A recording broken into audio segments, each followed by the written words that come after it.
Okay. Anybody that knows me personally, y'all know I don't like cameras. So therefore, I'm recording this and then I'm adding it to just a picture image of me because I'm not the camera person. But I do have things to say every now and then.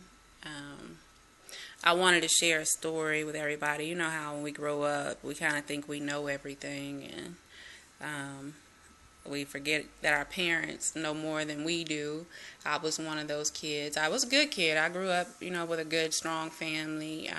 Grew up in the church, and I understood what respect was. But at some point, I started to challenge that because I didn't like some of the decisions that were being made. And as a child, your responsibility, regardless of whether you believe that your parents are right or wrong, you still owe them that level of respect, and you have to deal with the situation with the decisions that they make. That's why they lead the household, regardless of whether you believe in it or not.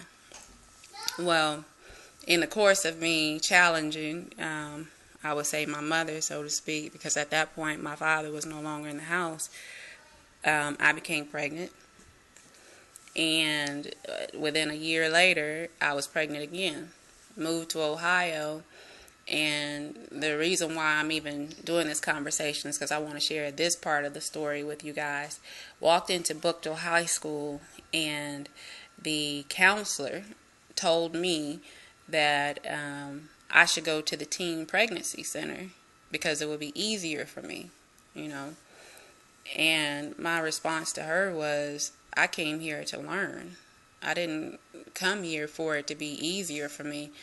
If I was worried about that, I mean, I could have just gotten a GED. What's the point in going to school just to make it easy? And I've never been that type of student. But it amazed me that here you are looking at a student's grades that have pretty much been straight A all throughout my educational career, I'll call it, and you want to make it easier for me. So at that time, I didn't really look at how profound the conversation was that we were having. I can look at it now in hindsight and say, wow, how can someone try to make it easier for me without me asking for that? That's not what I wanted. And you have to sometimes look at a situation and realize just because something is easy doesn't mean it's always the way to go. And I was not that type of person. I wanted to challenge myself to learn more, and I still do that because I don't know enough.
Zimmerman against him.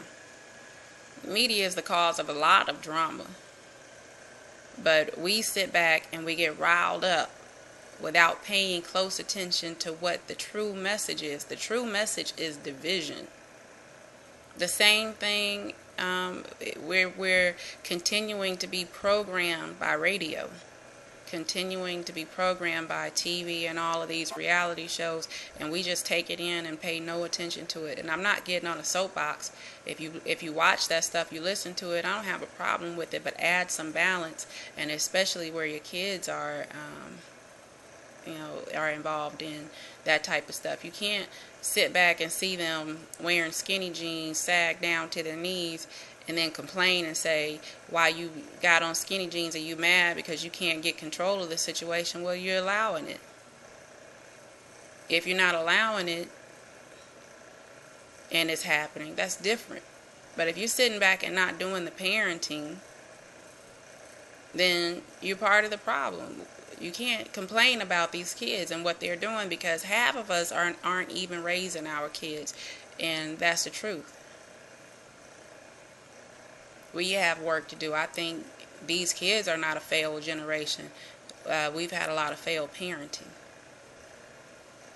So that's on my portion today on Rise of the South, what it's about, the message, the people, the community. Let's take back what belongs to us and add some balance to the things that we believe in.